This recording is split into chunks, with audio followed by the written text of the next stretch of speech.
beaux visages. Je ne sais pas si c'est l'arrivée du soleil, mais on est content de vous voir parmi nous. Salut Emmanuel, content de te voir. Donc, demain matin, dimanche le 19 mai, à 7h AM le matin, sur Canal V à la télévision, bien sûr, on a toujours notre émission hebdomadaire « Il est écrit ». Le titre de l'émission, « Pour les Premières Nations » avec Marie-Émilie Lacroix. Et vous pouvez visionner nos émissions aussi en tout temps sur ilétécrit.tv.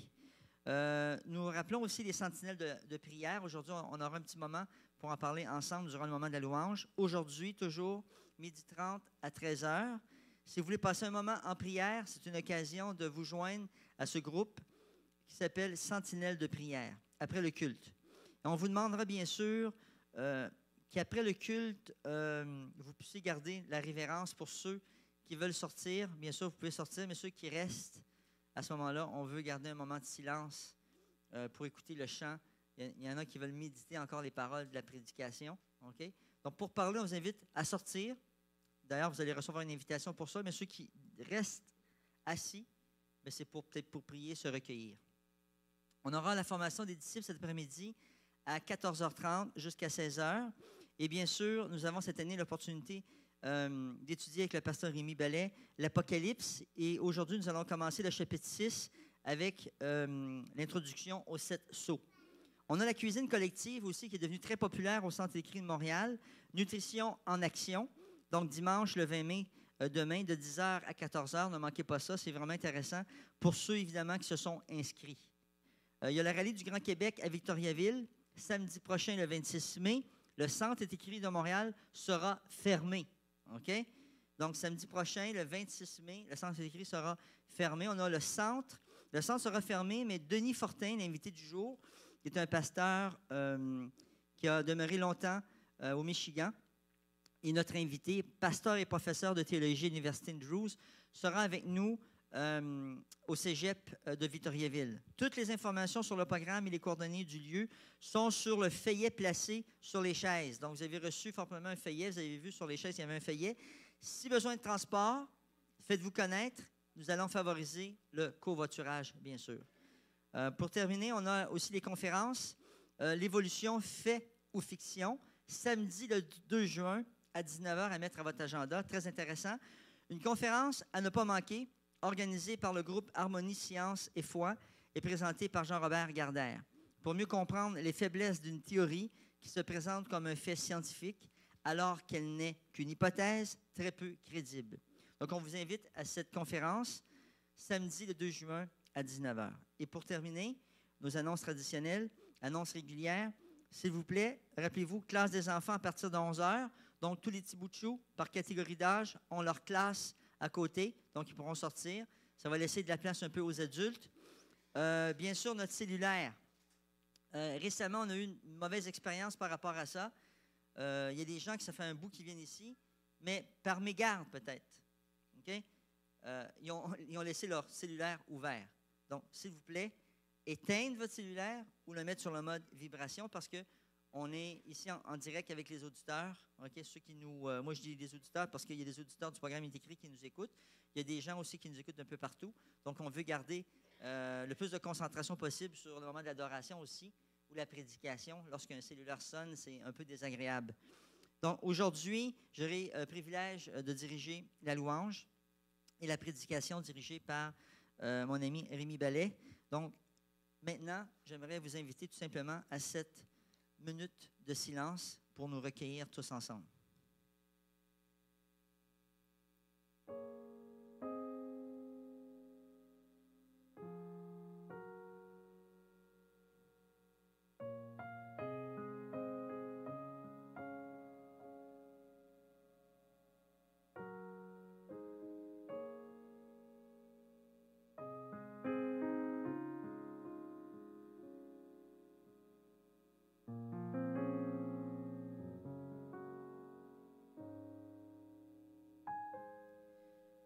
Bonjour à tous. Le thème de ce matin, en ce sabbat, c'est « Jésus est vivant, il intercède pour nous tous ». Basé sur Hébreux chapitre 7, versets 20 à 25. Cela ne s'est pas fait sans prestation de serment. En effet, si les Lévites sont devenus prêtres sans qu'un serment soit prêté. Jésus l'est devenu à travers le serment prêté par Dieu qui lui a dit. Le Seigneur l'a juré et il ne se rétractera pas. Tu es prêtre pour toujours à la manière de Melchisédek. C'est pour cela que Jésus est le garant d'une bien meilleure alliance. De plus, il y a eu des prêtres lévitiques en assez grand nombre parce que la mort les empêchait de rester en fonction. Mais lui, parce qu'il demeure éternellement, possède la fonction de prêtre qui ne se transmet pas. Par conséquent, il peut aussi sauver parfaitement ceux qui s'approchent de Dieu à travers Jésus, puisqu'il est toujours vivant pour intercéder en leur faveur. Prions ensemble. Ô bon Papa du ciel, on veut te dire merci ce matin pour ton Fils que tu as envoyé, pour l'incarnation du Fils. Alors que Jésus a grandi sur cette terre, alors que Jésus a travaillé ici sur cette terre, alors qu'il a exercé son ministère, alors qu'il a accompli sa mission de venir sauver l'humanité à travers sa mort, à travers son sacrifice. Il est ressuscité d'entre les morts. Il a passé, oui, quelques jours avec ses disciples et ses apôtres. En plus, Seigneur, après ça, ils ont eu le privilège de voir son ascension. Oui, Seigneur Jésus, tu es au ciel, tu es vivant. Et ce matin, Seigneur, on te demande de rester avec nous, de venir avec nous, et que nous puissions aussi nous recueillir et t'inviter dans notre cœur ce matin. Et c'est au nom de Jésus que j'ai prié. Amen. À l'agneau, et je vous invite à vous mettre debout. À l'agneau soit la louange.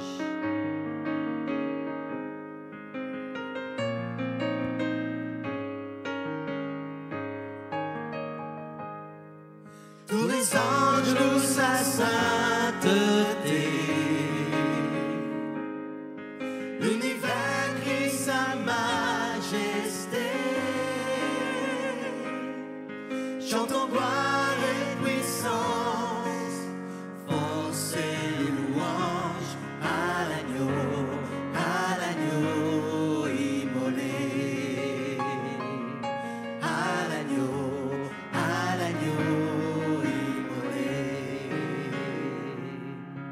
Les ténèbres ont reculé devant l'œuvre de la croix, devant l'agneau immolé et le sang versé pour moi. Tous les anges louent sa sainteté.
chantons gloire et puissance, force et louange, chantons gloire et puissance, force et louange, chantons gloire et puissance, force et louange à l'agneau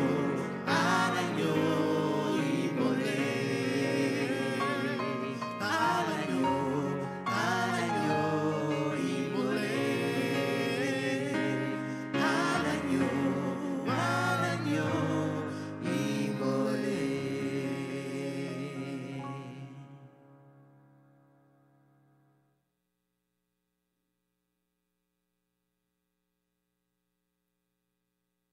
Amen.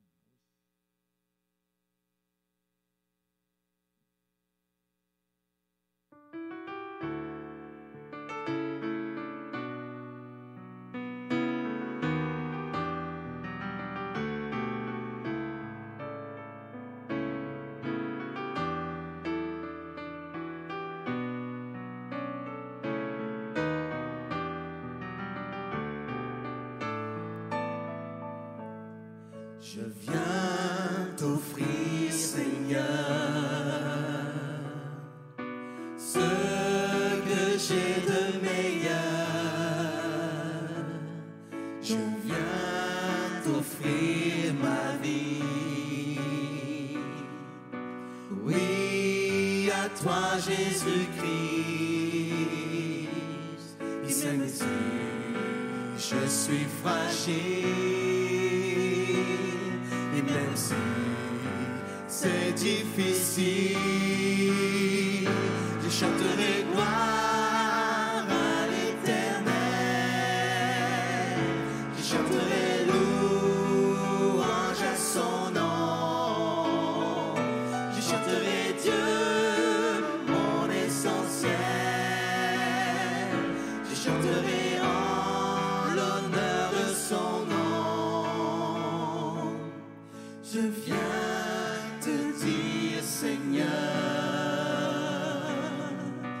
que tu es mon bonheur. Non, rien ne peut détruire notre bel avenir. Et même si je suis fragile,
je chanterai louange à son nom.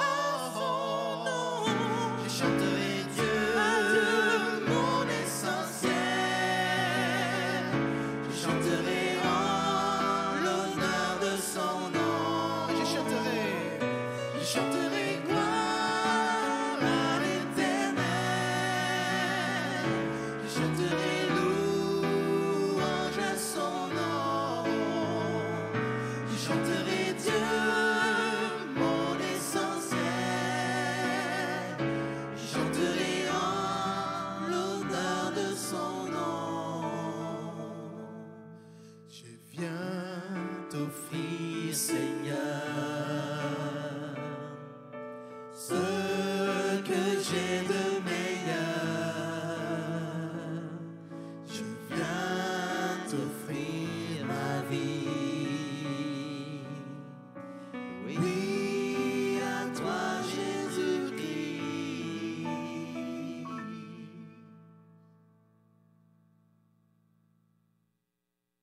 Le psaume 29, au verset 1 à 4, déclare « Fils de Dieu, rendez à l'Éternel gloire et honneur. Rendez à l'Éternel gloire due à son nom. Prosternez-vous devant l'Éternel avec des ornements sacrés. La voix de l'Éternel retentit sur l'eau. Le Dieu de gloire fait gronder le tonnerre. L'Éternel domine les grandes eaux. La voix de l'Éternel est puissante. La voix de l'Éternel est majestueuse. » Amen. Maintenant, j'aimerais simplement vous inviter à vous asseoir. J'aimerais inviter aussi mon ami et collègue Jean-Robert Gardère, alors que j'aimerais qu'il parle un petit peu du groupe de sentinelles de prière. On va avoir une session de prière ensemble maintenant et on voulait faire une petite emphase sur l'importance de la prière. Donc, Jean-Robert est une personne qui prie beaucoup pour nous ici, au centre. Il fait partie de l'équipe des sentinelles. Donc, Jean-Robert, on est content que tu sois là ce matin. Hein? Donc, tu pourrais nous présenter un peu? Bien, les sentinelles de prière, c'est un groupe qui fait partie du ministère de la prière du centre. Donc, à tous les sabbats après le culte, donc on se retrouve ici. Pour environ 30 à 40 minutes, on passe un petit moment en prière. Donc, on ne veut pas dire aux gens que vous ne priez pas à la maison, ce n'est pas ça qu'on dit. Mais on a la conviction que, selon ce que la Bible nous dit aussi, que quand plusieurs s'unissent en prière autour d'une même cause, donc ça fait une différence. Et puis, à l'école du sabbat, ce trimestre-ci, on étudie la préparation, comment se préparer pour les temps de la fin. On vit vraiment dans les temps de la fin quand on regarde les événements qui se produisent dans le monde. Et puis, on sait que la meilleure façon, en tout cas la clé pour rester debout, donc au temps de la fin, c'est vraiment dans la parole de Dieu et aussi dans la prière. Donc, c'est seulement le Saint-Esprit de Dieu qui peut nous armer, nous équiper afin qu'on puisse rester debout. Donc, c'est pour ça qu'on se met ensemble, donc à tous les sabbats ici pour prier. On prie aussi pour des familles qui passent par des moments difficiles. On ne veut pas vous dire que Dieu... Et en fait, Dieu répond toujours. Souvent, il ne répond pas de la manière qu'on s'attend à ce qu'il réponde, mais il répond. Donc, on invite tous ceux qui le souhaitent à partager ce moment avec nous. C'est un rendez-vous à tous les sabbats ici, à compter de 12h30. Ça ne dure pas plus que 30 à 40 minutes, donc vous avez amplement le temps d'aller dîner après. Merci beaucoup, Jean-Robert. Donc, c'est une invitation à tous. Et on rappelle aussi, pour ceux qui nous écoutent en ligne, pour nos auditeurs, qu'on prend toujours le temps de prier aussi pour les requêtes de prière. Donc, on vous invite aussi à nous envoyer vos requêtes de prière via courriel sur notre site il est écrit.tv. Une occasion pour nous d'intercéder, de prier pour les uns et les autres. Maintenant, je vais vous demander justement de prendre ce moment pour prier. Donc, tournez tout simplement vous à droite ou à gauche, cherchez un partenaire et on va prendre ce moment d'intercession. Il y a beaucoup de requêtes. Il y a pour les malades, pour ceux qui ont perdu leur emploi, pour ceux qui cherchent un emploi, pour la santé, pour la guérison. Donc, je vous invite simplement peut-être aussi brièvement à partager votre besoin. Peut-être que vous avez un besoin personnel ce matin, quelque chose qui vous tient à cœur. Dites-le rapidement à la personne, puis essayez de vous concentrer sur votre sujet de prière. Hein, la prière aussi, c'est important. Des fois, on prie à droite et à gauche, puis on prie de toutes les façons, mais on voudrait prier ce matin. Vous avez un sujet de prière, c'est pour la santé, priez pour la santé. OK? Donc, on veut avoir un moment de prière pas trop long, mais on veut que tout le monde puisse participer à cette intercession ce matin. Donc, je vous invite à prier dès maintenant. Moi, je vais prier avec mes collègues ici.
Bon Père Céleste, on veut te dire merci ce matin pour ce rafraîchissement spirituel. Fort probablement que plusieurs, ce matin, ont déjà prié pour la famille Exama, pour Carole Fisset et ses 3 filles, alors que Harold nous a quittés cette semaine, Seigneur.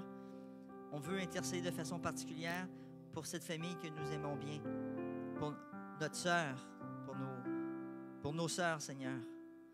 Je te demande, Seigneur, d'utiliser cette famille spirituelle que nous avons afin de continuer à les encourager, à les appuyer, à les remplir, Seigneur, de tes bras d'amour à travers les nôtres. Merci d'agir promptement, Seigneur, dans nos cœurs. Et c'est au nom de Jésus que j'ai prié. Amen. Dans le psaume 29, verset 5-8, nous dit « La voix de l'Éternel brise le cèdre. L'Éternel brise le cèdre du Liban. Il fait bondir le Liban comme un veau et le Sirion comme un jeune buffle. La voix de l'Éternel fait jaillir des éclairs. La voix de l'Éternel fait trembler le désert. L'Éternel fait trembler le désert des Kadès. »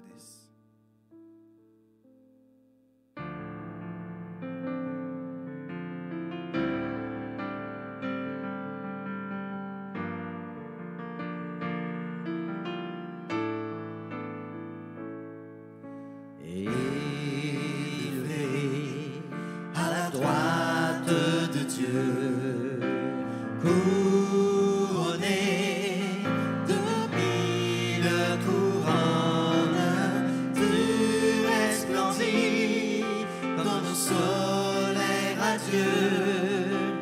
Les êtres crient autour de ton trône, à l'agneau de Dieu soit la gloire, à l'agneau de Dieu la victoire, à l'agneau de Dieu soit le règne pour tous les siècles. Amen. Esprit Saint et l'épouse fidèle disent viens, c'est leur cœur qui appelle. Viens, oh Jésus, toi l'époux bien-aimé, tous tes élus ne cessent de chanter. À l'agneau de Dieu soit la gloire, à l'agneau de Dieu la victoire, à l'agneau de Dieu soit le règne pour tous les siècles. Amen. Tous les peuples et toutes les nations d'un seul cœur, avec des milliers d'anges, entendront en l'honneur de son nom ce chant de gloire avec force et louange. À l'agneau de Dieu soit la gloire, à l'agneau de Dieu la victoire, à l'agneau de Dieu soit le règne pour tous les siècles.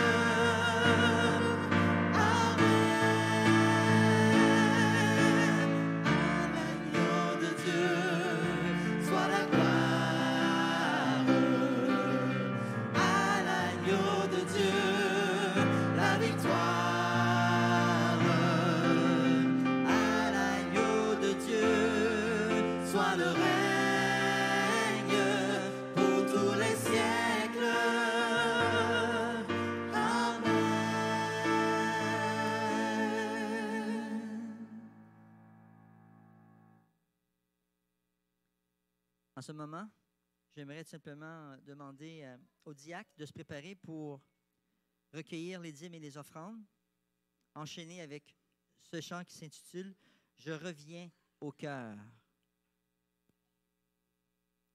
de la louange ». Je vais faire une courte prière. Mon Père Céleste, on veut te dire merci ce matin alors que tu nous donnes abondamment.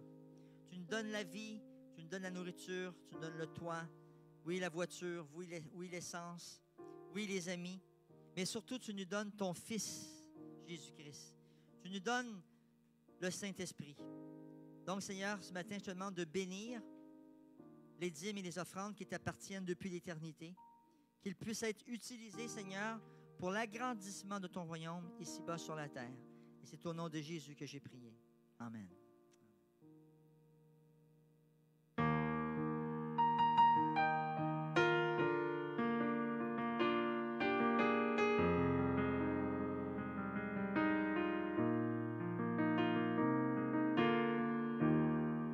Le chant terminé, le rideau retombe, je viens simplement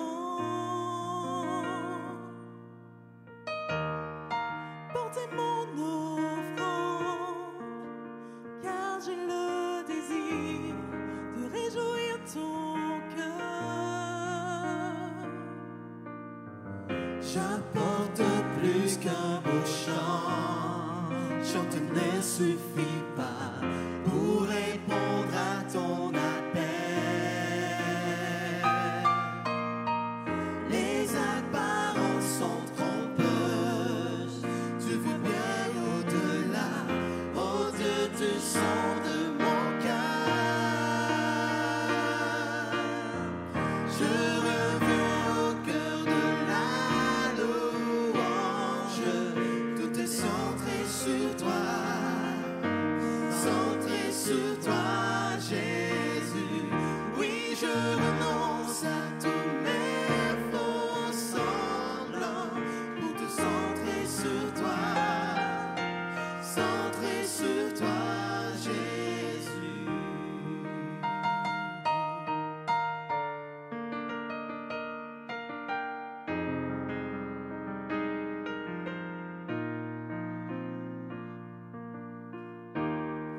Roi d'éternité, qui peut exprimer ce dont tu as dit? Bien que faible et pauvre, je te donne tout, prends toute ma vie. J'apporte plus qu'un beau chant, chanter ne suffit pas pour répondre à ton appel. Les apparences sont trompeuses, tu vois bien au-delà, au-delà du son de mon cœur. Je reviens au cœur de la louange, tout est centré sur toi, Jésus. Oui, je renonce à tous mes faux semblants pour te centrer sur toi, Jésus. Je reviens au cœur de la louange, tout est centré sur toi, Jésus. Oui, je renonce à tous mes faux semblants pour te centrer sur toi, Jésus. Centré sur toi, Jésus. Centré sur toi, centré sur toi.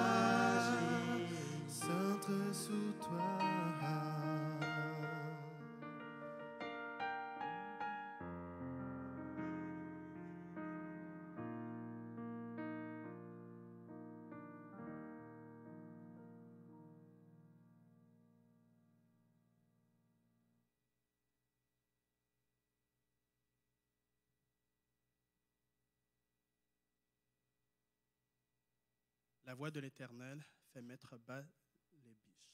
Elle dénude les forêts. Dans son palais, tout s'écrie « Gloire ». L'Éternel était sur son trône lors du déluge. L'Éternel règne éternellement sur son trône. L'Éternel donne la force à son peuple. L'Éternel bénit son peuple en lui procurant la paix.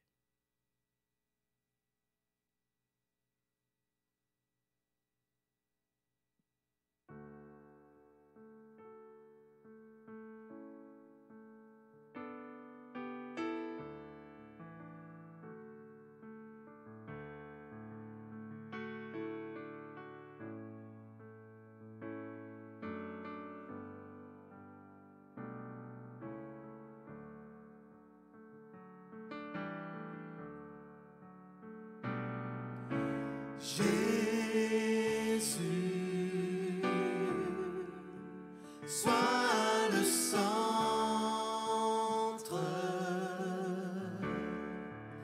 sois ma lumière, sois ma source, Jésus. Alléluia. Jésus. Sois le centre,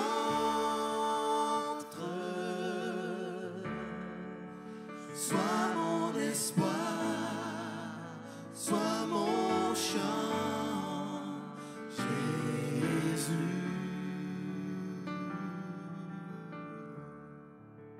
Sois le feu dans mon cœur, sois le vent dans mes voiles, sois la raison de ma vie, Jésus, Jésus.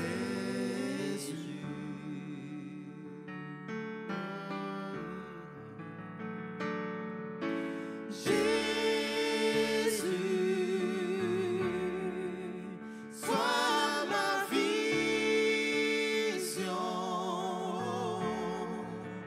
sois mon chemin, sois mon guide, Jésus. Sois le feu. Sois le feu dans mon cœur, sois le vent dans mes voiles, sois la raison de ma vie, Jésus, Jésus.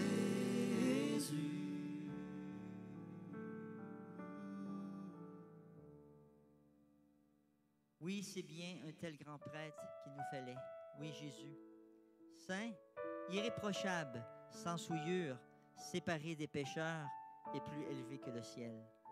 Il n'a pas besoin, comme les autres grands prêtres, d'offrir chaque jour des sacrifices. D'abord pour ses propres péchés, ensuite pour ceux du peuple. Car Jésus a accompli ce service une fois pour toutes en s'offrant lui-même en sacrifice. En effet, la loi établit comme grand prêtre des hommes sujets à la faiblesse, tandis que la parole du serment prononcé après l'instauration de la loi établit le Fils qui est parfait pour l'éternité. Amen. J'aimerais inviter mon ami Rémi et pasteur du Saint-Écrit de Montréal pour la prédication de ce matin.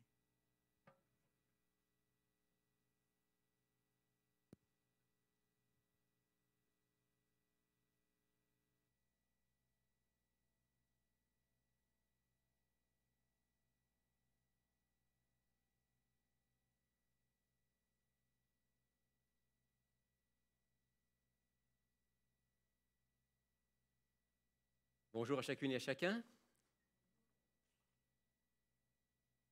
Tout d'abord, dans les annonces tout à l'heure, mon ami Sylvain vous a parlé de la rencontre qui aurait lieu la semaine prochaine, le rallye du Grand Québec à Victoriaville, et il vous a dit, vous avez toutes les indications sur le feuillet qui est sur vos chaises, sauf que le feuillet n'était pas sur vos chaises.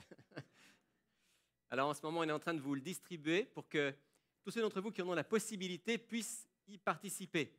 J'aimerais personnellement vous inviter à le faire, si vous avez la possibilité de le faire, à participer à ce qu'on appelle ce rallye du Grand Québec à Victoriaville, pour plusieurs raisons.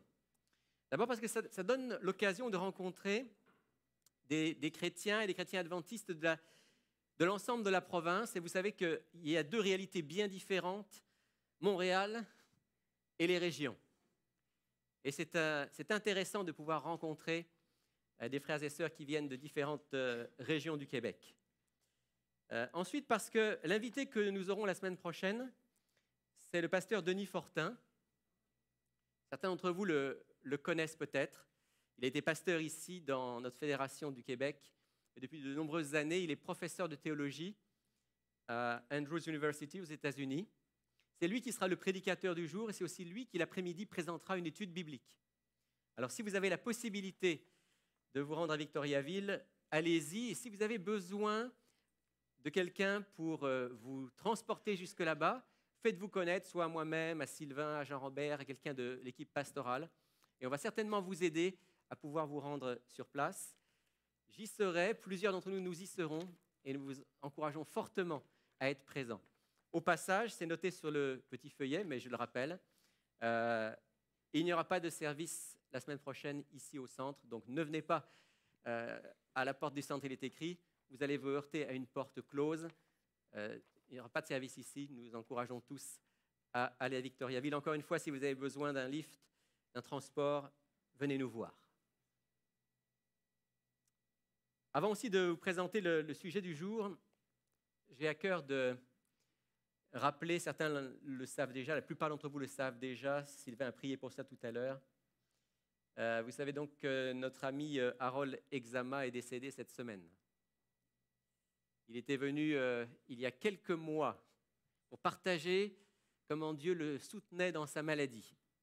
Et effectivement, je crois que Dieu l'a soutenu et qu'il a vécu une expérience particulière avec lui pendant cette année de grâce que Dieu lui a donnée. Mais dans les dernières semaines, son état de santé s'est rapidement détérioré, donc il s'est endormi dans la nuit de mercredi à jeudi. Si vous voulez des informations concernant l'exposition et le service, vous pouvez venir nous voir et vous allez aussi les recevoir par courriel dès qu'on aura tous les détails. Toujours difficile de voir un ami, un frère dans la foi s'en aller, et c'est bien sûr particulièrement difficile pour la famille, pour ceux qui restent. Ça fait partie de notre pèlerinage sur cette terre. Ça fait partie de ces choses que nous vivrons tant que le royaume de Dieu ne sera pas instauré. Et voilà pourquoi nous disons, comme les premiers chrétiens, Maranatha, viens Seigneur Jésus. Et dans cette vie pleine de soucis, pleine de maladies, pleine de souffrances, Dieu envoie aussi des signes d'encouragement, des signes de sa présence. Et je voudrais en mentionner un ce matin, dont plusieurs d'entre vous ne sont pas conscients. J'en profite pour saluer quelqu'un qui nous regarde. Je sais que beaucoup nous regardent via Internet. J'en profite pour saluer quelqu'un ce matin. Je veux saluer spécialement Thérèse Houle. Thérèse Houle, c'est une membre du centre. Il est écrit, comme me disait quelqu'un, une petite dame, 75 ans, ou peut-être un petit peu moins. Je m'excuse, Thérèse, si je te vieillis un petit peu. Quelqu'un qui est là chaque sabbat, avec tout son cœur. Et samedi dernier, elle est venue, comme d'habitude, avec l'autobus. Elle est descendue au coin du boulevard Pie-IX. Descendue de l'autobus, elle a commencé à marcher. Et là, d'un seul coup, elle s'est rendue compte qu'elle ne se sentait pas bien. Alors, elle a eu l'idée de faire demi-tour, mais elle s'est dit non, je vais quand même essayer d'aller jusqu'au centre. Elle est venue jusqu'au centre. Et quand elle est arrivée ici, à l'entrée du centre, elle était blanche comme un linge, elle transpirait tous les pores de sa peau. Et à ce moment-là, notre amie Hélène, qui était à l'accueil, l'a accompagnée, lui a dit de s'asseoir. Thérèse voulait rentrer chez elle et elle a dit non, attends, tu vas te reposer, puis on va chercher quelqu'un. Et puis, Rapidement, on est allé chercher 2 ou 3 des infirmiers et infirmières ici du centre, il est écrit. Et en quelques minutes, ils ont pu déceler que Thérèse était probablement en train de faire une crise cardiaque. Et immédiatement, on a appelé. On a la chance ici au centre, il est écrit, d'être tout près d'un hôpital, l'hôpital Maisonneuve-Rosemont. Quelques minutes plus tard, l'ambulance était là. Thérèse est montée dans l'ambulance, ils l'ont emmenée rapidement jusqu'à l'hôpital. À l'hôpital, quand elle est arrivée, on l'a prise tout de suite. Salle d'opération. Et Thérèse m'a dit, alors je parlais avec elle hier au téléphone, elle m'a dit, j'ai réalisé ce qui m'arrivait après l'opération. Quand les médecins m'ont dit, Madame, on vient de vous sauver la vie. Vous êtes arrivée juste à temps. Parce que si vous aviez attendu un petit peu plus, vous ne seriez plus là. Et à ce moment-là, Thérèse a réalisé quelque chose. Elle me le disait hier, elle me disait, je suis sûre que Dieu a dirigé les choses de manière providentielle pour moi. Il fallait que je fasse mon infarctus en arrivant au centre, un jour de sabbat. Si j'étais resté chez moi, comme je n'avais pas vraiment mal, je me sentais juste pas très bien, un petit peu de pression ici, mais pas de grosse douleur. Si j'étais resté chez moi, je me serais allongé dans mon lit en me disant ça va passer et je serais morte. Parce qu'elle avait une artère qui était bouchée à 90%. Et 3 autres à 60 et quelques %. Mais Dieu, dans sa grâce, a permis que je fasse ma crise cardiaque juste en arrivant au centre et que justement là, il y ait 3 infirmiers et infirmières qui s'occupent de moi et que tout se passe comme sur des roulettes. Et elle me disait hier, saluez bien les gens du centre, il est écrit, dites-leur que je suis extrêmement reconnaissant à Dieu de m'avoir sauvé la vie. Elle m'a dit qu'elle ne serait pas là aujourd'hui parce qu'elle a encore un petit peu de fatigue, elle prend un médicament auquel il faut qu'elle s'habitue, mais elle m'a dit, mais d'ici une semaine ou 2, je vais être au centre, puis là, je vais dire quelques mots moi-même pour dire merci à Dieu et pour remercier aussi ceux qui m'ont accompagné. Elle m'a dit une dernière chose que je veux mentionner. Elle m'a dit, si Dieu a fait ça pour moi, c'est que je suppose qu'il a encore un plan, il a quelque chose pour moi dans les années qui sont encore devant moi. Je suis persuadé qu'il a quelque chose pour Thérèse. Je suis persuadé qu'il a quelque chose pour chacun d'entre nous.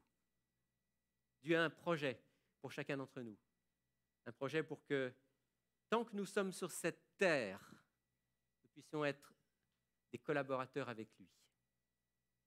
Et aujourd'hui, j'aimerais partager justement un tout petit peu de ce projet que Dieu a pour nous sur cette terre. Si vous voulez bien, on va d'abord incliner la tête et prier ensemble. Oui, Père du ciel, merci d'avoir préservé la vie de Thérèse.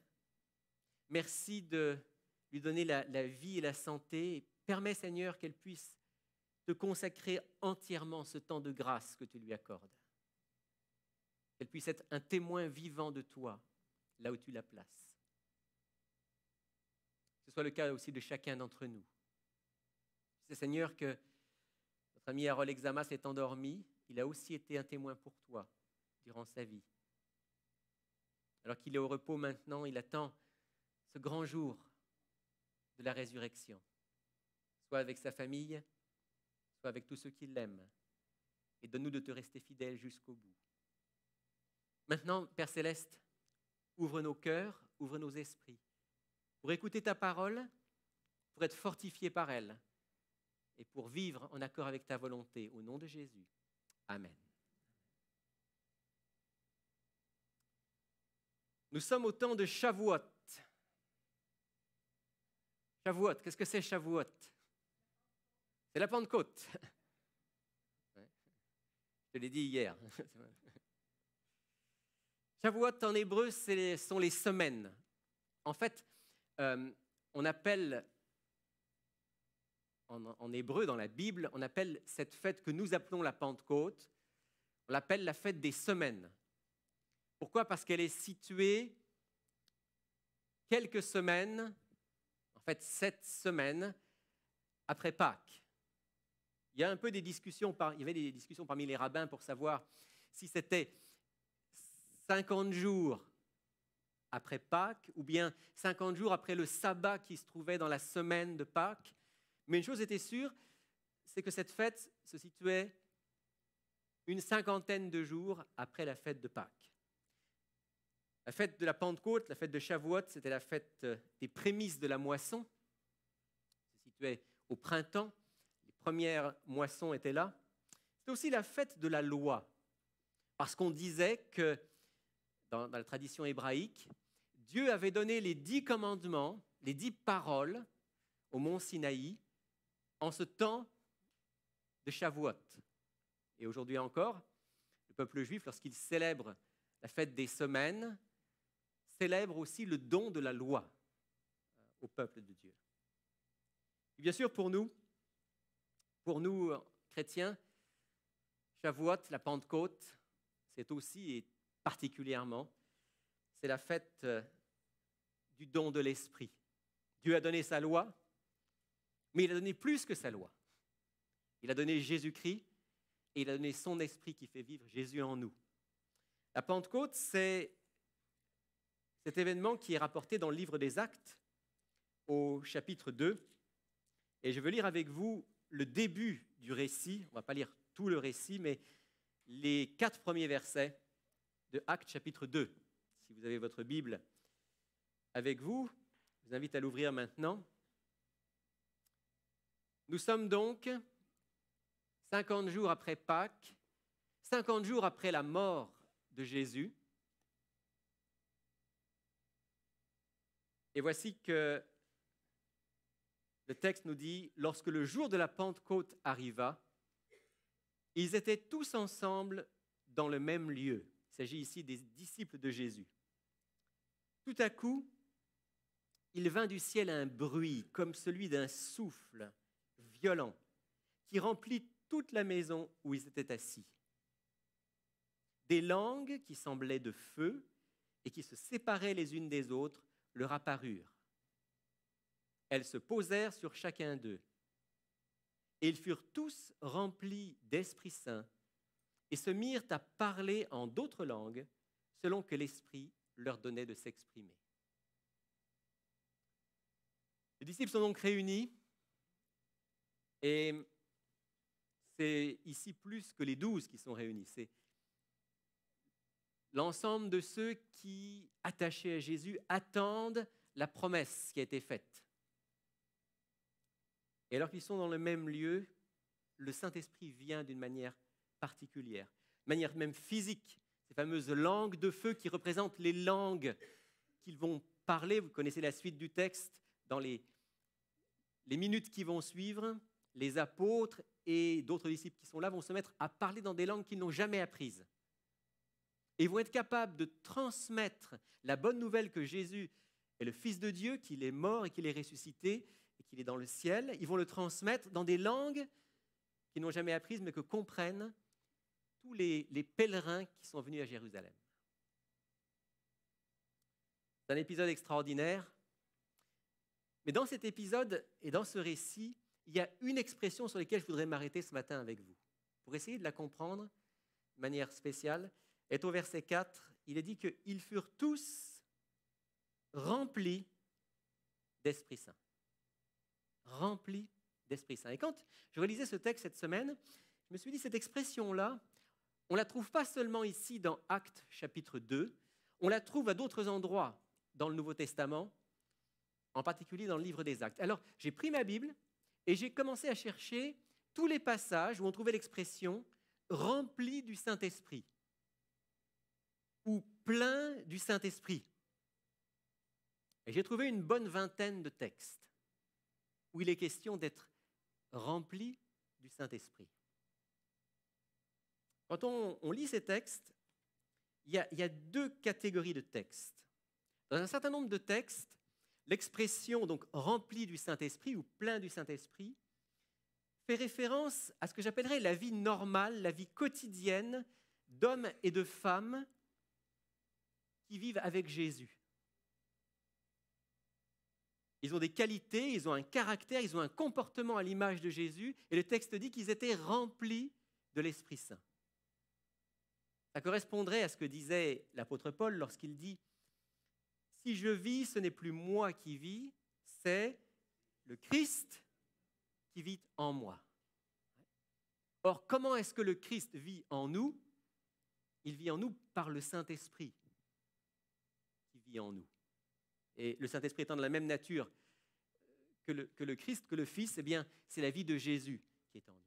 Alors, une série de textes nous présente des hommes et des femmes qui sont remplis du Saint-Esprit et qui vivent une vie comme celle de Jésus. Et souvent, d'ailleurs, il est dit qu'ils sont remplis d'Esprit Saint et de quelque chose, d'une qualité qu'ils représentent particulièrement. Par exemple, lorsqu'on a dû choisir les 7, on dit souvent les 7 diacres, bien que le mot diacre ne soit pas dans le texte, mais les 7 qui étaient appelés à servir aux tables, parce que les apôtres ne pouvaient pas continuer à le faire, c'était trop de travail pour eux, eh bien les 7, il fallait les choisir comme des hommes remplis du Saint-Esprit et de sagesse. Donc des gens qui vivent par le Saint-Esprit et on voit dans leur vie la sagesse. Étienne est présenté comme un homme rempli du Saint-Esprit et de foi. Autre qualité que le Saint-Esprit donne à ceux qui vivent sous son influence. Barnabas, l'un des pionniers dans la mission avec l'apôtre Paul. Barnabas est présenté comme un homme rempli du Saint-Esprit, de bonté et de foi. Un homme bon, un homme plein de foi. Les disciples d'Antioche sont présentés comme remplis du Saint-Esprit et de joie. Alors, vous voyez, une première série de textes nous parle de remplis du Saint-Esprit comme des hommes et des femmes qui vivent chaque jour sous l'influence du Saint-Esprit, qui manifestent les qualités, le caractère, le comportement de Jésus. Jean-Baptiste lui-même, d'après la prophétie qui avait été faite par l'ange, devait être rempli du Saint-Esprit dès le sein de sa mère. Dit en passant, ça montre qu'être rempli du Saint-Esprit, ce n'est pas limité aux personnes qui ont vécu après Jésus ou après la Pentecôte. Jean-Baptiste était déjà rempli du Saint-Esprit et on pourrait, en cherchant dans l'Ancien Testament, trouver des hommes dont on pourrait dire qu'ils étaient remplis du Saint-Esprit. D'une manière spéciale, le Nouveau Testament met une emphase là-dessus. Première série de textes, remplis du Saint-Esprit, ça veut dire menant une vie semblable à celle du Christ, sous l'influence du Saint-Esprit au quotidien.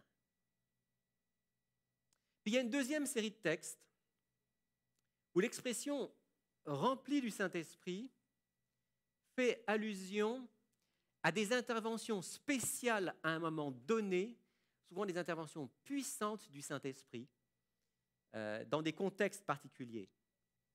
Par exemple, dans Luc chapitre 1er, verset 67, il est question de Zacharie, le père de Jean-Baptiste.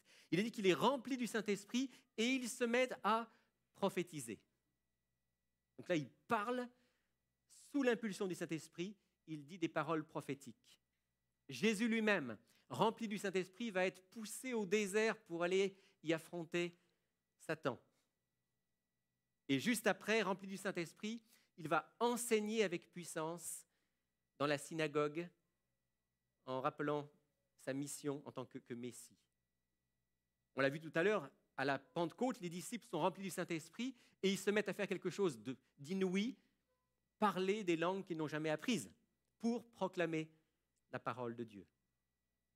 Et on pourrait continuer les exemples. L'apôtre Pierre, rempli du Saint-Esprit, va parler au Sanhédrin, dit le texte. Étienne, rempli du Saint-Esprit, va voir Jésus dans le ciel. Il a une vision. Et il dit, je vois Jésus debout à la droite de Dieu. Saul de Tarse, le futur apôtre Paul. Saul de Tarse, rempli du Saint-Esprit, guéri. Car vous savez qu'il était devenu aveugle sur le chemin de Damas. Des écailles tombent de ses yeux. Il retrouve la vue. Et il va se mettre avec puissance à annoncer l'Évangile. Ce même Saul de Tarse, devenu l'apôtre Paul, rempli du Saint-Esprit, ça c'est un texte un peu particulier, rempli du Saint-Esprit, alors qu'il est à Paphos, va se tourner vers un certain Élymas, qui est un magicien, et va lui dire « Fils de la perdition, jusqu'à quand vas-tu t'opposer à la parole de Dieu ?»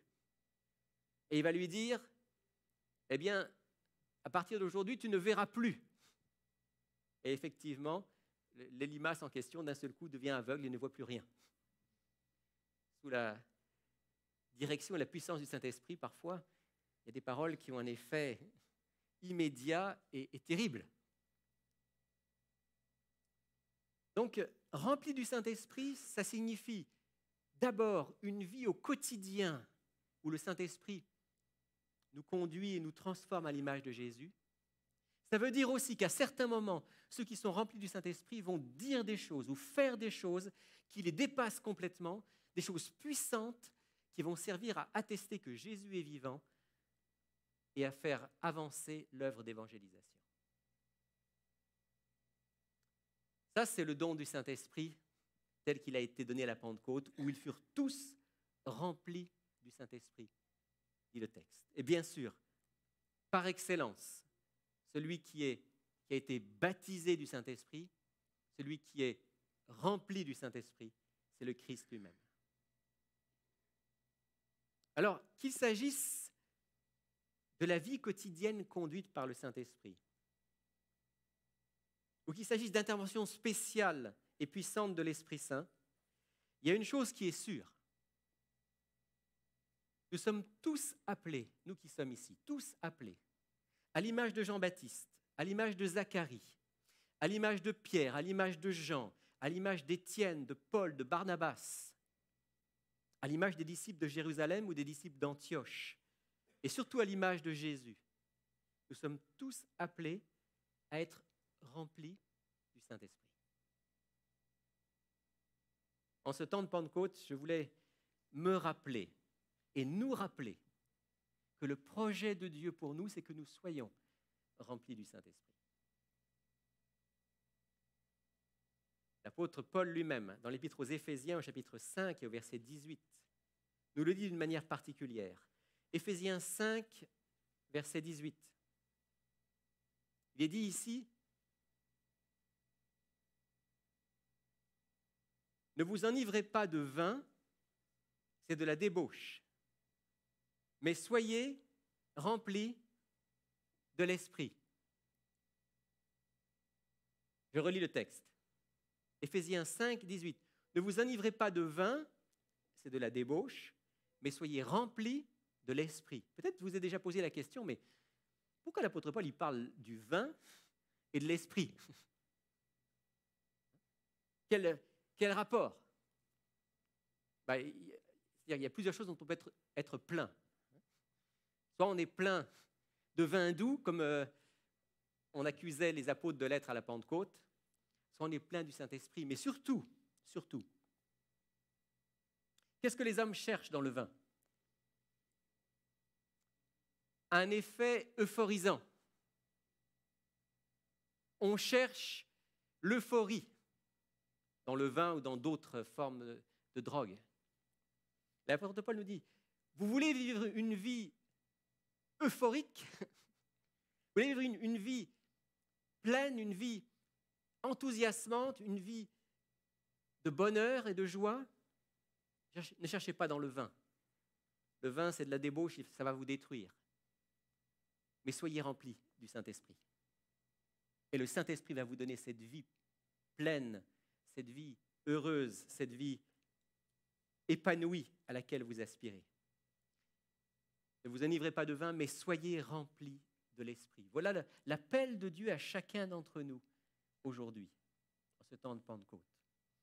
Et la question que je me suis posée à partir de là, ça a été celle qui est le titre de mon message aujourd'hui.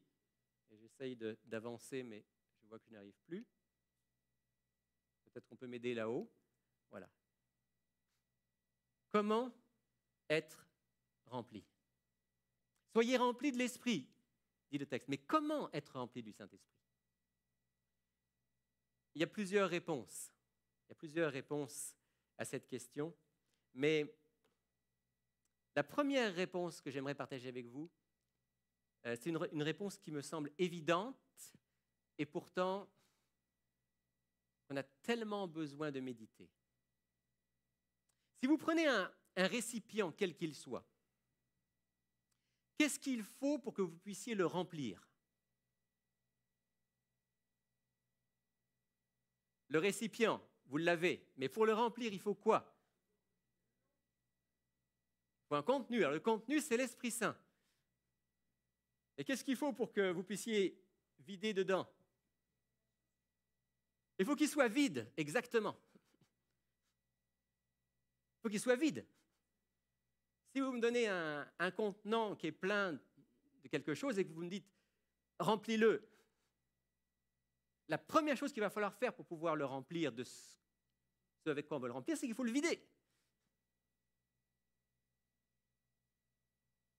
Je crois que c'est le premier secret, le plus grand secret, le plus extraordinaire et le plus difficile secret pour que le Saint-Esprit puisse nous remplir. C'est qu'il faut d'abord qu'on soit vide. L'apôtre Paul le dit d'une autre manière. Il n'emploie pas l'image du vide, mais ça veut dire la même chose dans Galates chapitre 2, verset 20, le texte que j'ai cité tout à l'heure. « Je suis crucifié avec Christ, et ce n'est plus moi qui vis. C'est Christ qui vit en moi.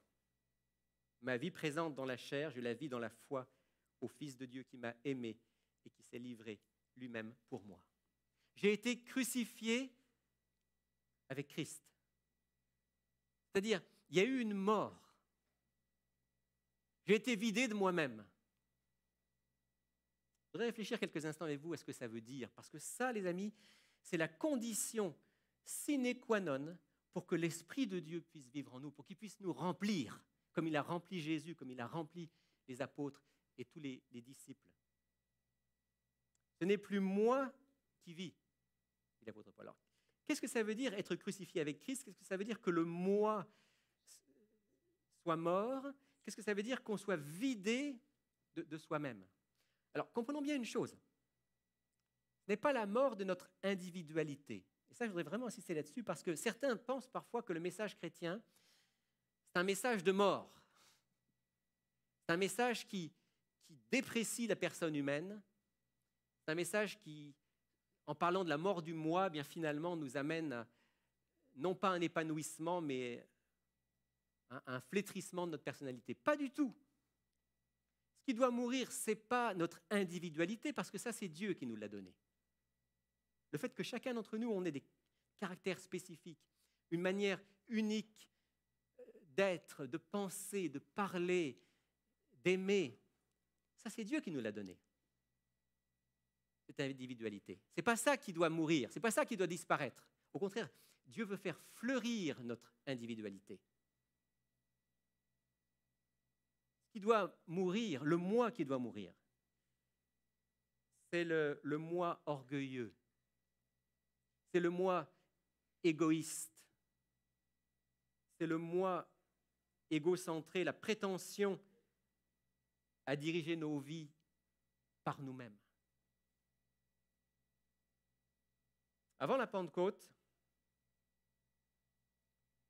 il s'est passé quelque chose d'important. Si vous vous souvenez, pendant les 10 jours qui ont été l'intervalle de temps entre le moment où Jésus est monté au ciel et la Pentecôte, pendant ces 10 jours-là, que nous dit la Bible, que nous dit le livre des Actes sur ce que les disciples ont fait?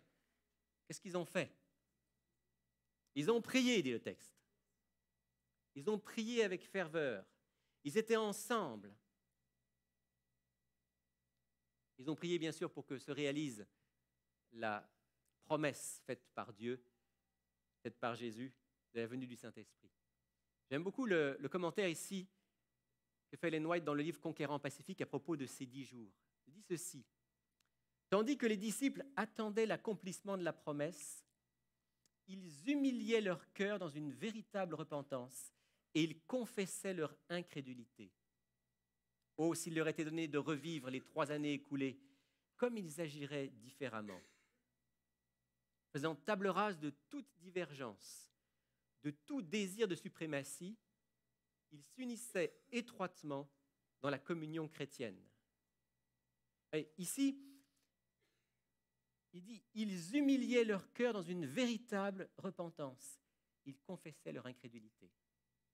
Et puis, ils s'unissaient étroitement les uns aux autres, faisant table rase de toute divergence, de tout désir de suprématie. Est-ce que vous sentez dans ce texte le moi qui est vidé? En fait, pour que le Saint-Esprit nous remplisse, il faut qu'on permette au Seigneur d'évacuer de nous notre orgueil, notre égoïsme, notre égocentrisme, tout ce qui fait que nous avons une tendance naturelle à nous mettre, nous, au centre de notre vie et que nous laissions le Christ être au centre. Qu'est-ce que c'est que l'orgueil? C'est ce moi qui se dresse et qui prend la première place, en face de Dieu et en face des autres. Je ne peux pas être rempli du Saint-Esprit si je suis déjà rempli de moi. Il faut d'abord que je sois vidé de moi pour que le Saint-Esprit puisse me remplir. Et alors la question que je me suis posée cette semaine, je me dis, est-ce que je suis orgueilleux? Est-ce que je suis orgueilleux? Et la réponse est incontestablement, naturellement, oui. Je suis orgueilleux. Est-ce que j'ai conscience de mon orgueil? Est-ce que je suis prêt à laisser Dieu crucifier mon orgueil, comme dirait l'apôtre Paul? Me vider de mon orgueil? Vous savez, en tant que chrétien, on va dire assez facilement, oui, on est tous des pécheurs, donc on est tous orgueilleux. C'est plus difficile quand Dieu nous dit, attends, je vais te montrer de manière précise en quoi tu es orgueilleux. Regarde là. Mais c'est là que Dieu nous vide vraiment. Parce que dire je suis un pécheur, ça ne coûte pas grand-chose à personne. Dire on est tous orgueilleux, ça ne coûte pas grand-chose à personne. Mais voilà quelques-unes des questions qu'on pourrait se poser. La liste qui suit, elle est tirée d'un livre qui a été écrit par un psychologue chrétien,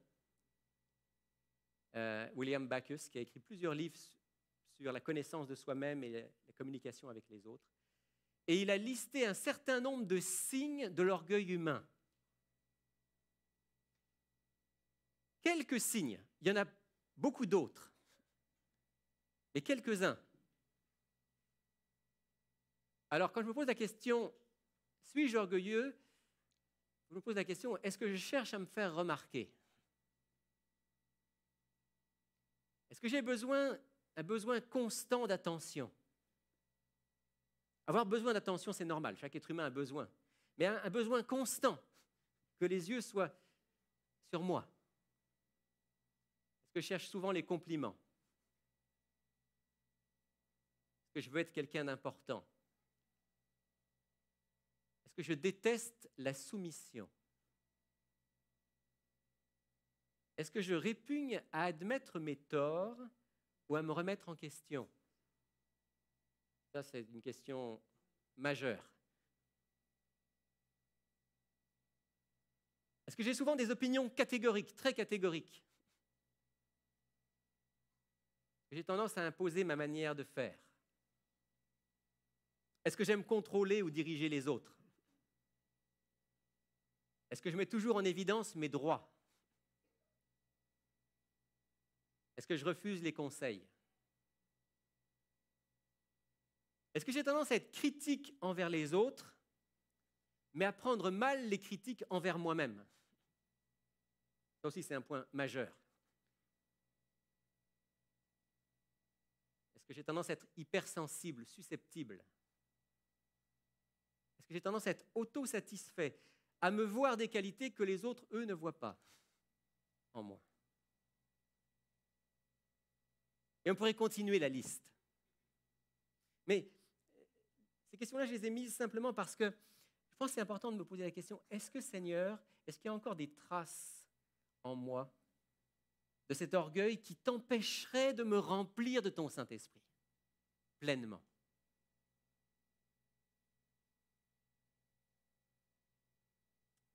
Si on veut être rempli, il faut d'abord qu'on soit vidé. Vidé de nous-mêmes. Et savez-vous quoi? De la même manière qu'on ne peut pas se crucifier soi-même, on ne peut pas crucifier le moi par nous-mêmes. Ceux qui sont crucifiés étaient crucifiés par quelqu'un d'autre. Il fallait que quelqu'un les crucifie. De la même manière, lorsque l'apôtre Paul dit « j'ai été crucifié avec Christ », il est en train de dire, il dit d'ailleurs « j'ai été crucifié ». C'est au passif. Notre moi doit être crucifié par Jésus lui-même. Parce que vous et moi, nous sommes incapables de nous vider de nous-mêmes. Vous savez, si vous essayez de le faire par vous-même, l'orgueil va vous revenir parce que vous allez même vous glorifier de votre humilité. En disant, quand même, je suis arrivé à être humble, hein, Seigneur. Pas mal.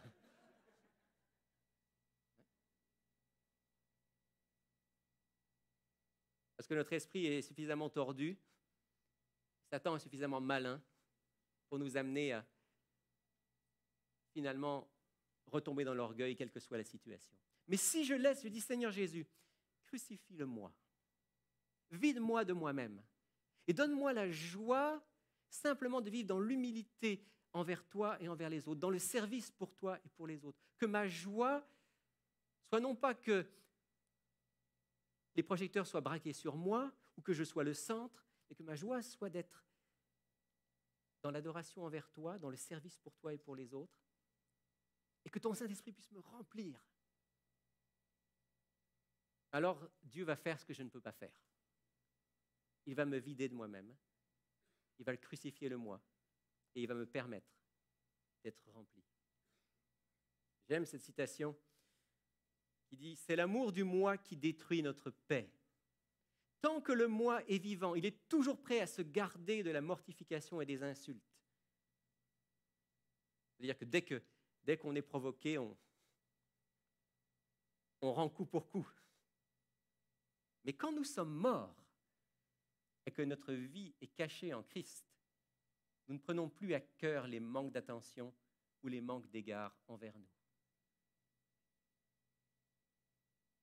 Quand je suis vidé du moi, si quelqu'un me manque d'attention vers moi, manque d'égard, oui, je vais le remarquer.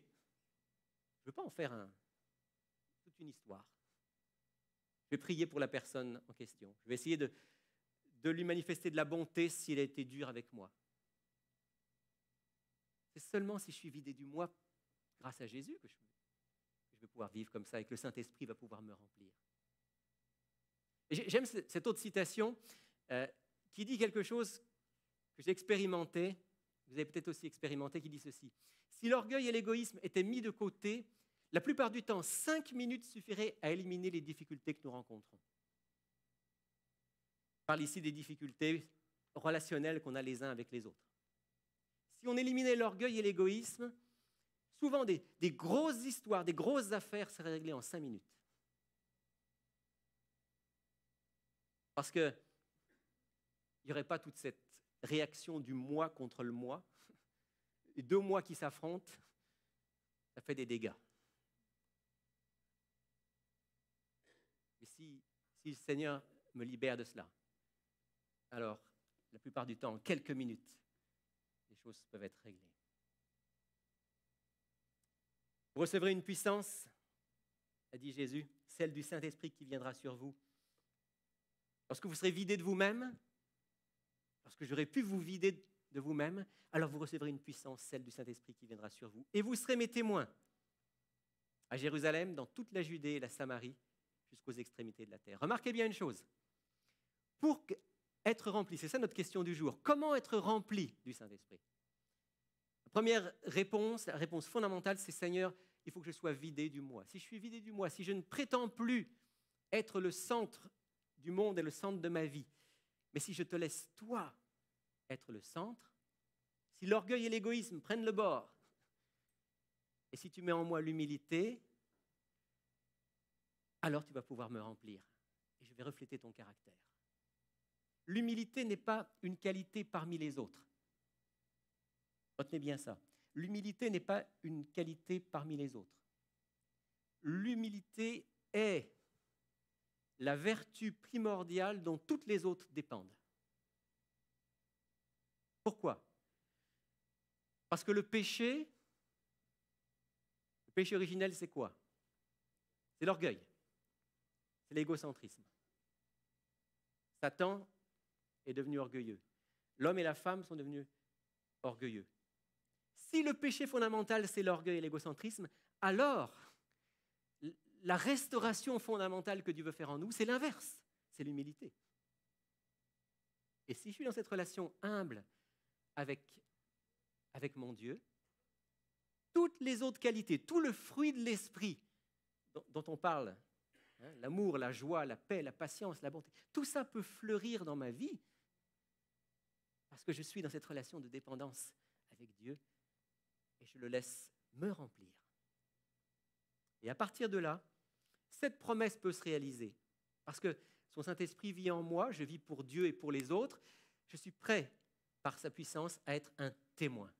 Et remarquez bien une chose, rempli du Saint-Esprit, ça veut dire être vidé de soi-même pour que le caractère de Jésus soit en nous, mais aussi pour qu'on soit tourné vers les autres. Pourquoi est-ce que les disciples et les apôtres devaient recevoir le Saint-Esprit?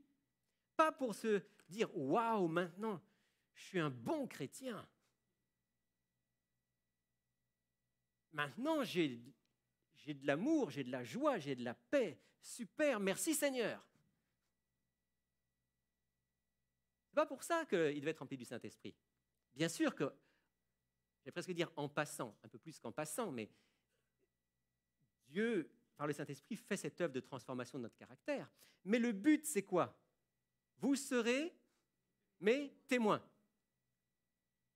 Autrement dit, pour être rempli du Saint-Esprit, il faut être vidé de soi-même pour que Dieu puisse mettre son caractère en nous et que notre vie soit tournée vers les autres. Partout où la vie de Dieu anime le cœur des hommes, elle se traduit en actes d'amour et de bienfaisance. Notre Sauveur trouvait sa joie à travailler au relèvement, à la rédemption des hommes déchus. Et pour atteindre ce but, faisant peu de cas de sa vie, il a souffert la croix. Les anges, de même, s'occupent constamment du bien d'autrui. C'est là leur joie. J'aime cette phrase. Les anges, qu'est-ce qu'ils font? Ils s'occupent constamment du bien des autres. C'est ça leur joie. Voilà la vie de l'homme et de la femme remplis par le Saint-Esprit. Ils s'occupent constamment du bien des autres et ils font leur joie. Certains vont dire, oui, mais attention, là, ça c'est dangereux parce que là, on s'épuise, puis on fait un burn-out. C'est vrai. Le Saint-Esprit, lorsqu'il nous remplit, nous dit aussi à certains moments, stop, arrête-toi, va te reposer. Va reprendre des forces, va te ressourcer. Mais la grande différence, c'est que quand je vais me ressourcer, quand je vais reprendre des forces, je ne le fais pas parce que tant que je pense un peu à moi, j'ai assez pensé aux autres. Je le fais parce que, Seigneur, je veux continuer à te servir, je veux continuer à servir les autres. Donc, si je veux pouvoir te servir et servir les autres, il faut que je prenne aussi soin de moi. Mais le but est encore tourné vers Dieu et vers les autres. Est-ce que vous me suivez? Les anges, qui probablement, eux, ne se fatiguent pas, j'imagine, s'occupent constamment du bien d'autrui. C'est là leur joie. L'esprit de renoncement, d'amour qui caractérisait Jésus-Christ remplit le ciel. Il est l'essence même du bonheur qui y règne. C'est aussi l'esprit que posséderont tous les disciples de Jésus. L'amour pour Jésus se manifestera par le désir de travailler comme lui au soulagement, au relèvement de l'humanité. Il nous poussera à l'amour, à la tendresse, à la sympathie envers toutes les créatures de notre Père céleste. Voilà ce que c'est qu'une vie remplie du Saint-Esprit. Une vie dans laquelle je suis vidé du moi orgueilleux et égoïste et où toute ma joie est d'être au service de Dieu et des autres. Ça ne peut être que l'œuvre de Dieu en moi. Mais c'est quelque chose que je dois lui demander. Je termine avec cette citation. « Il n'y a pas de limite à l'utilité de celui qui, mettant le moi de côté, fait la place à l'œuvre du Saint-Esprit dans son cœur et vit une vie entièrement consacrée à Dieu. Tous ceux qui consacrent leur corps, leur âme, leur esprit à son service seront dotés chaque jour d'une nouvelle puissance physique, mentale et spirituelle. » Est-ce que vous voudriez être doté chaque jour d'une nouvelle puissance physique, mentale et spirituelle? Pas juste pour vous, pas juste pour vous sentir bien. Il se trouvera aussi que vous vous sentirez bien. Mais parce qu'à travers cela, vous allez accomplir le projet de Dieu pour vous. Nous allons accomplir le projet de Dieu pour nous. Être remplis du Saint-Esprit pour le servir, servir les autres, être des témoins pour lui. Et voici la promesse. Si donc vous qui êtes mauvais, vous savez donner de bonnes choses à vos enfants, à combien plus forte raison le Père Céleste donnera-t-il le Saint-Esprit à ceux qui le lui demandent? Et je vous propose ce matin de le lui demander. On va le lui demander à travers un chant. Un chant qui dit « Souffle, souffle de Dieu, esprit de Dieu. Nous voulons t'accueillir. Viens nous remplir de ta présence. » Et si vous voulez ce matin, vous aussi faire cette prière, je vous invite à vous lever et à chanter avec moi.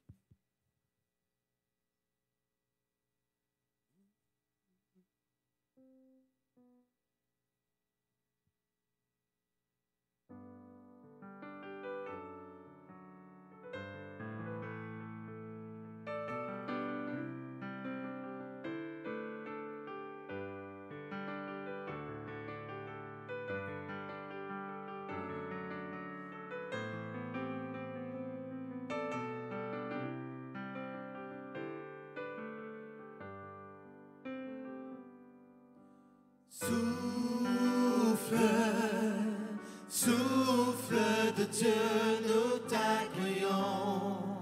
Viens purifier nos cœurs. Oh, souffle, souffle de Dieu, nous t'accueillons. Viens purifier nos cœurs. Rends-nous souple devant toi, à l'écoute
C'est notre prière, Seigneur, en terminant ce service de Pentecôte qui nous rappelle que Jésus qui nous a tant aimés est vivant parmi nous et en nous, par ton esprit.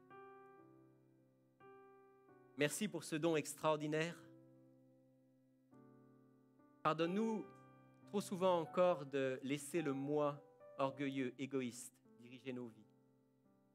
Purifie-nous, Seigneur. Crucifie le moi. Vide-nous de nous-mêmes pour que tu puisses prendre toute la place. Que notre joie soit de refléter un caractère à ton image et de nous donner pour toi et pour les autres. On le sait bien, Seigneur, par expérience, tous ceux qui l'ont vécu. C'est seulement lorsque tu vis en nous et lorsqu'on se donne pour toi et pour les autres qu'on trouve le vrai bonheur et qu'on est sur le chemin de la vie éternelle. Permets, Seigneur, que nous puissions, cette semaine encore, nous souvenir du message que tu nous as donné et chaque jour te laisser vivre pleinement en nous. Remplis-nous, Seigneur, de ton Saint-Esprit. Te le demandons au nom de Jésus. Amen.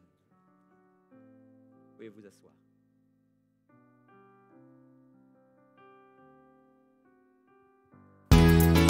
Si vous êtes dans la région de Montréal, ne manquez pas de nous visiter au Centre Il est écrit, situé au 45